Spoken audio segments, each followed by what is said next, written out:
Serviteur de Dieu, la première question qui me vient à l'esprit, vu que tout à l'heure, certes, j'ai pas mis ça dans la vidéo, vous m'avez dit vous êtes congolais. Vous êtes congolais et j'aimerais savoir par rapport à tout ce qui se passe au Congo, quels sont votre point de vue? Si ça vous dérange pas, histoire de donner un peu votre avis, parce que c'est votre pays un peu, on va dire. Par rapport à la guerre ou soit Oui, par rapport à la guerre surtout, oui. c'est quelque chose de déplorable et moi je ne suis pas du tout d'accord avec ça parce que tant qu'un homme de Dieu, je ne peux pas accepter que les gens meurent parce que là où il y a la guerre, il y a mort d'homme. Et Oui. nous, enfants de Dieu, nous voulons la paix, nous recherchons vraiment la paix.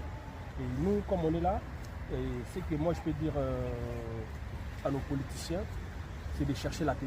C'est de chercher la paix parce que malgré tout, malgré qu'ils veulent toujours rester dans le pouvoir, mais il faut qu'ils sachent rester dans le pouvoir. C'est-à-dire pour être appelé président, vous devez avoir la population. Et si vous tuez la population en question, vous serez président de quelle population?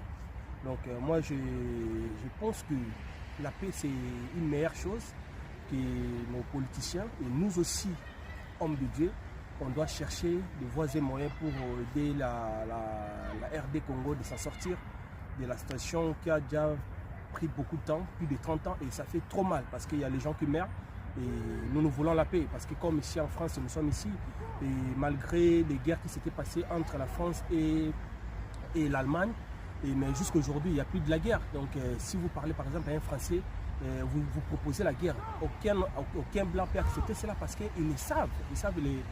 Ils maîtrisent bien les conséquences de la guerre. Donc nous aussi, on a tellement duré avec ça et le moment est arrivé que nous puissions vraiment chercher la paix pour que les choses aillent bien. Parce que ça fait trop mal. Ça fait trop mal. Les mamans sont violées, les enfants sont tués. Donc il y a trop de choses. Il y a trop de choses inhumaines qui se passent dans notre pays. Et vraiment, c'est une occasion aussi pour moi d'interpeller à nos politiciens,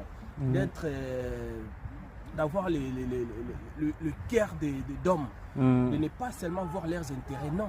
C'est aussi penser à ces petits peuples-là qui meurent comme les animaux. Ah, donc oui. on ne peut pas accepter cela. Vraiment, réunissons-nous, soyons unis, les peuples congolais.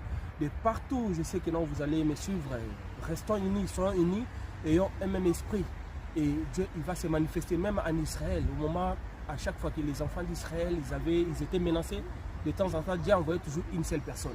Une seule personne, peut-être aujourd'hui, ça peut être à moi qui vous parle en vidéo. Dieu m'a permis que je puisse vous lancer ce message.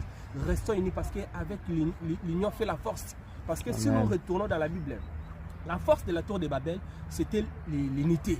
Ils s'étaient réunis, c'est pour cela qu'ils se sont